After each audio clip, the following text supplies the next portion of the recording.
Hi, Dr. Brian Koffman. I'm a family doctor turned CLL patient. I'm the founder and volunteer medical director of the CLL Society and also of my blog.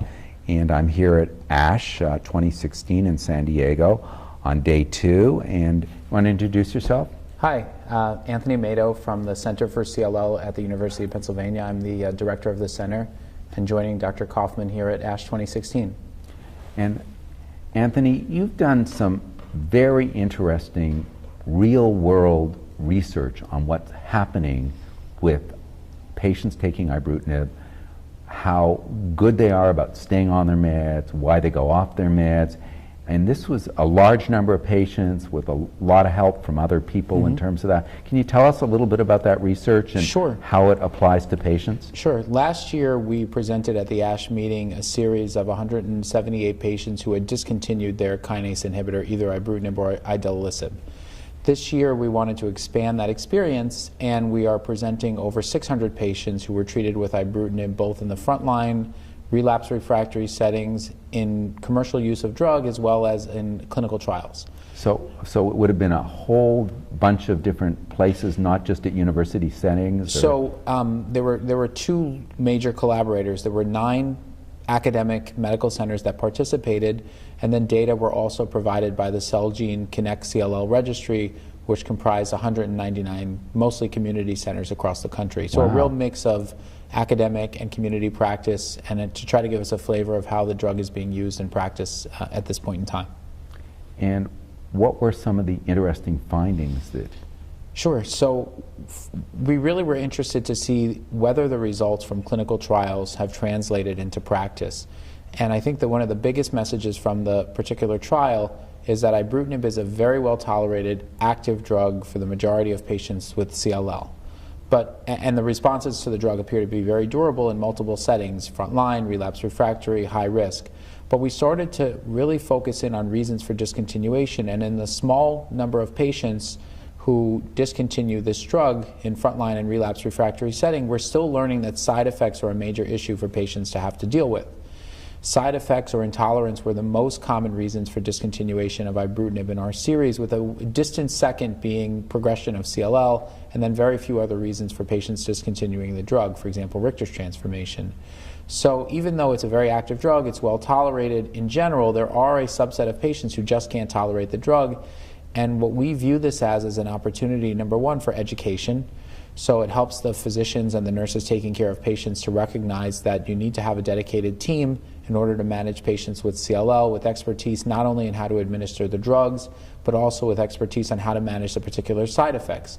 For example, ibrutinib has some side effects like atrial fibrillation or bleeding or arthralgias or rash.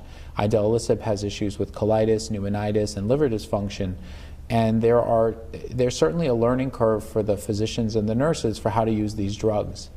And so this provides opportunity to say, hey, across the country, patients are still coming off of these drugs because of side effects for the most common reason, and are there strategies that we can use either with potentially considering changes in dosing or administration, or thinking about next generation drugs, some of whom will be presented here at the ASH meeting.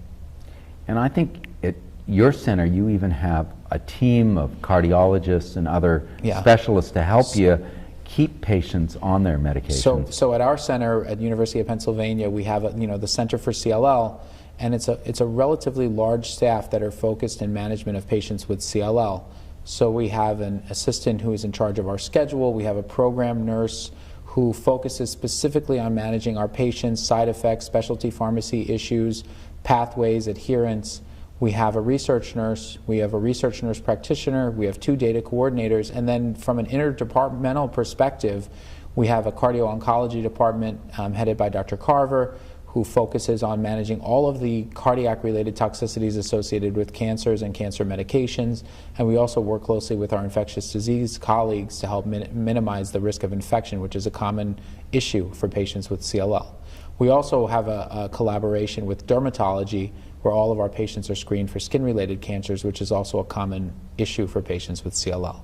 Do you have any sense or any data on whether that makes a difference, having that kind of input to keep people on? Not yet. So we haven't done comparisons with our center and other academic centers, but certainly I think that the old paradigm of giving a patient 6 months of chemotherapy and then stopping, where the side effects are largely focused in the first few months and then patients get better and they go on to resume their lifestyle, is changing.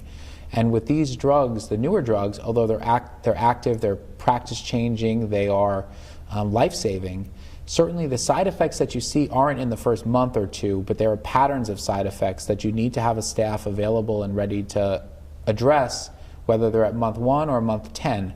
And so it's a different approach to managing patients. I do believe that we are very successful with adherence, and that's because of our program nurse and also because of the fact that we have tight collaborations with our specialty pharmacy for administration of these meds. Any final message you'd want to give to patients in terms of the, I'm thinking about the importance of staying on these meds and working with your doc if you have a side effect rather than just stopping them cold. Right. I think that if you have a side effect, it may require you to stop the drug. But I think it's very important to have an open discussion with the physician about their comfort level in using these medications, discuss the side effect and what are the long-term data available and consequences of continuing or re-challenging with that medication.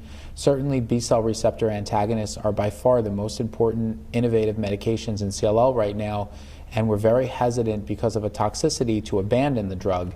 So it's important to have a team that has expertise and specialty in utilizing these medications most effectively. Dr. Mato, thanks so much. Thank you so much, Dr. Koffman.